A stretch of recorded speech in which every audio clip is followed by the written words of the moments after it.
1950 को हमारा संविधान लागू हुआ था और 26 जनवरी के दिन ही हमारा संविधान क्यों लागू हुआ, इसके पीछे एक महत्वपूर्ण तिथि 26 जनवरी ही क्यों रखा गया। तो 26 जनवरी के पहले 31 दिसंबर 1929 को लाहौर में रावी नदी के किनारे पंडित जवाहरलाल नेहरू के द्वारा लाहौर अधिवेशन के द्वारा जो है सबसे पहले हमें स्वतंत्रता दिवस मनाने का ऐलान किया गया था और उस दिन पूर्ण रूप से हमें पूर्ण स्वतंत्रता की मांग भी उठाई गई थी। लेकिन 26 जनवरी 1930 को पूर्ण स्वतंत्रता की मांग के साथ पूर्ण स्वराज दिवस मनाया गया और उसी दिन को एक महत्वपूर्ण तिथि मानते हुए 26 जनवरी 1950 को हमारा संविधान लागू हुआ। और हमारे जो संविधान है, बहुत बड़े राजनीतिज्ञ और विद्वान भीमराव अंबेडकर की अध्यक्षता में संविधान के 7 कमेटी मेंबर के द्वारा इसे बनाया गया था, जिसमें भीमराव अंबेडकर प्रारूप कमेटी के अध्यक्ष रहे और उनके अथक प्रयास से ही हमारा देश का जो संविधान है एक विस्तृत संविधान के रूप में 26 जनवरी 1950 को लागू किया गया। ऐसे तो हमारे देश की आजादी 15 अगस्त 1947 को ही हो चुकी थी, लेकिन एक देश को चलाने के लिए एक संविधान की जरूरत होती है, एक नियम की जरूरत होती है, क्योंकि संविधान वह दस्तावेज है जिसके द्वारा देश की शासन व्यवस्था को सुचारू रूप से चलाया जाता है। और ये काम बी.एन. राव के सुझाव पर भीमराव अंबेडकर की अध्यक्षता में 26 जनवरी 1950 को संभव हो सका और उस दिन हमारा पूरा हिंदुस्तान पूर्ण स्वराज और पूर्ण स्वतंत्रता के साथ आजादी के जश्न में डूब गया और हमारा देश पूर्ण रूप से उस दिन स्वतंत्र हो गया। इस स्वतंत्रता के पीछे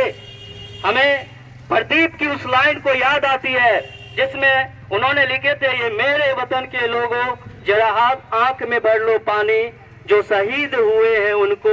जरा याद करो कुर्बानी। यानी इस लाइन से हमें यह ज्ञात होती है कि प्रदीप ने अपने अंदाज में ये बताने की कोशिश की है हमारे देशवासियों को कि हमारा देश में जो 26 जनवरी या 15 अगस्त जो मनाते हैं, उन वीर पुरुषों के लिए, उन तमाम वीर पुरुषों ने जिन्होंने अपनी देश की आजादी के लिए अपनी लहुएं बहाई थी, अपना सिर कटवाया था और कितनी माएं की गोद सुनी हो गई थी, कितनी बहनें जो है विधवाएं हो गई थी, तब जाकर के जो है हमारी देश की आजादी मिली।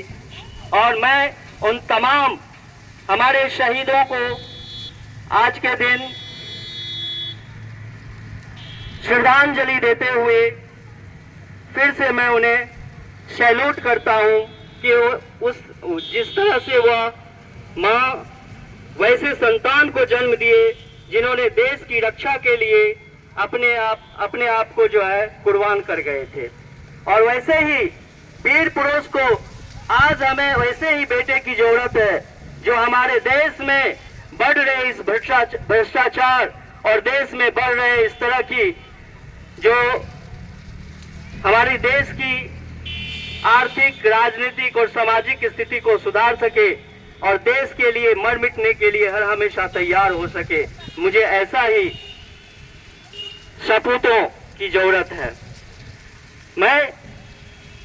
सिर्फ 15 अगस्त और 26 जनवरी के दिन ही हमारे देशवासी झंडे हाथ में लिए हुए इनकलाब जिंदाबाद, भारत माता की जय करते हुए सिर्फ नारा लगाते हैं। सिर्फ 15 अगस्त और 26 जनवरी के दिन नारा लगाने से ही हमारा देश की आजादी नहीं मिल सकती है। उसके लिए हर हमेशा, हर समय, हर संभव हमें तैयार रहना होगा, सिर से कफन बांध के रखना होगा, तब जाकर के हम एक स्वतंत्र नागरिक और एक स्वतंत्र हिंदुस्तानी के रूप में अपने देश को बचा सकते हैं। मैं एक शब्दों के साथ अपनी अंतिम वाणी को विराम देना चाहूंगा कि मुझे न तन चाहिए न मुझे मन चाहिए, बस मुझे अमन से भरा हुआ ये वतन चाहिए। मैं जिंदा रहूं इस मातृभूमि के लिए, मरूं तो बस मुझे एक कफन चाहिए, बस एक कफन चाहिए। धन्यवाद। जय हिंद, जय भारत।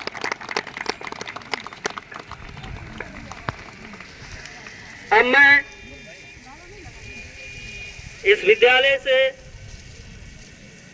कक्षा तृतीय का एक छात्र आर्यन राज को आमंत्रित करना चाहूंगा, वो आए और इंग्लिश स्पीच को बोले। आर्यन राज।